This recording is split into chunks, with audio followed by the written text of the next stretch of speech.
আসলে মূলত কথাটো হ'ল যে যোৱা প্ৰায় ২৯টা বছৰ ৩টা দশক হ'ল যে বিজেপি তাত ক্ষমতাত নাই।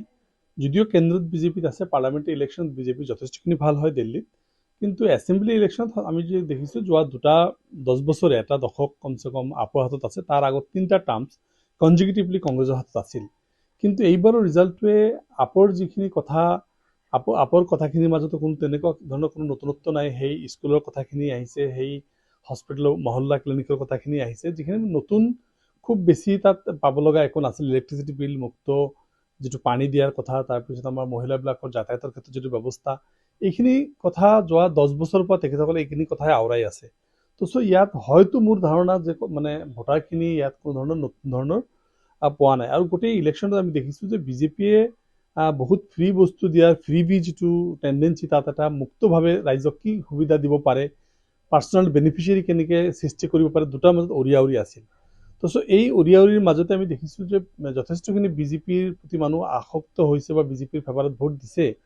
কিন্তু এইটোৰ মূল কাৰণ বুলি মই ক'ব খুজিম যে কংগ্ৰেছৰ যিখিনি আজি 70 ছিট দিয়াৰ পিছতো কংগ্ৰেছৰ এটা ছিটো এতিয়া ট্ৰেণ্ডত নাই, 0 মাৰি আছে। আৰু কংগ্ৰেছৰ 7% ভোট, এৰাউণ্ড যিটো 7% ভোট অলৰেডি তেখেতসকলে কংগ্ৰেছে পাইছে। এই 7% ভোট আৰু আমি বিজেপি আৰু কংগ্ৰেছৰ মাজত ভোট ডিফাৰেঞ্চ দেখা পালে আমি 6% ভোটৰ ডিফাৰেঞ্চ দেখা পাই আছোঁ।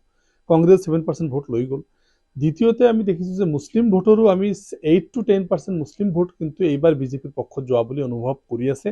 আৰু এই গোটেইখিনিৰ কাৰণে মই দেখিছোঁ যে বিজেপি যিখিনি নতুনত্ব দিব বিচাৰিছে, যিখিনি কথা বিজেপিয়ে এজেণ্ডাত দিছিল, হয়তো তাৰ ৰাইজে এই বস্তুটো কৈছে তাত মানে কোনো ধৰণৰ নতুন ব্ৰিজ হৈ থকা নাই, কোনো ধৰণৰ কৰ্মসংস্থান সৃষ্টি কৰি হৈ থকা নাই, তাৰ কৰ্মসংস্থানবিলাক বেলেগ বেলেগ ষ্টেটত যাব লগা হৈছে, তাৰ কোনো ধৰণৰ নিউ স্কিম বা নতুন ধৰণৰ নতুনত্ব একো নথকাৰ কাৰণে হয়তো ৰাইজ এইবাৰ বিজেপিৰ পক্ষত গৈছে, যে বিজেপি চেণ্টাৰত আছে, ডাবল ইঞ্জিন চৰকাৰ আছে, তেখেতৰ পক্ষত গৈছে।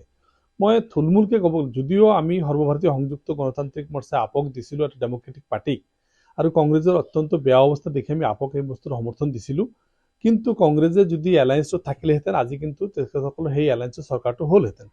কিন্তু সেইটোৰ অভাৱত আমি দেখিছোঁ যে মাজৰ পৰা ছেকুলাৰ ভোটটো ডিভিজন হৈ বিজেপিৰ এটা বিজয়ৰ পথ প্ৰশস্ত হৈছে। এতিয়ালৈকে যিটো ট্ৰেণ্ড আমি দেখিছোঁ যে 46 আমাৰ বিজেপিয়ে লিড কৰি আছে আৰু 24 আপে লিড কৰি আছে, কংগ্ৰেছ 0, এই লেটেষ্ট এতিয়ালৈকে। এইখিনি কিন্তু বিজেপিৰ পথ প্ৰশস্ত হ'ল আৰু বিজেপি চৰকাৰত আহিব বুলি এটা স্পষ্ট হৈছে। মোৰ বোধেৰে মানে আমাৰ টিম ইণ্ডিয়াৰ যিটো কনচেপ্ট ক্ৰিয়েট কৰা হৈছিল, আৰু ষ্টেট ৱাইজ চেণ্ট্ৰেলি যেতিয়া ইলেকশ্যন হ'ব, পাৰ্লামেণ্ট ইলেকশ্যন যেতিয়া হ'ব, তেতিয়া টিম ইণ্ডিয়াই কাম কৰিব।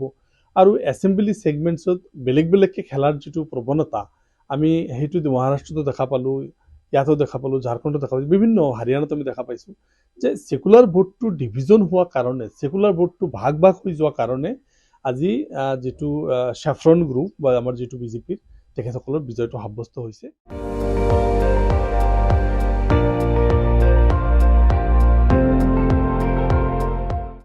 আপুনি চাই আছে ND24, সৰ্বশ্ৰেষ্ঠ নহয়, সৰ্বোত্তমৰ দৌৰ।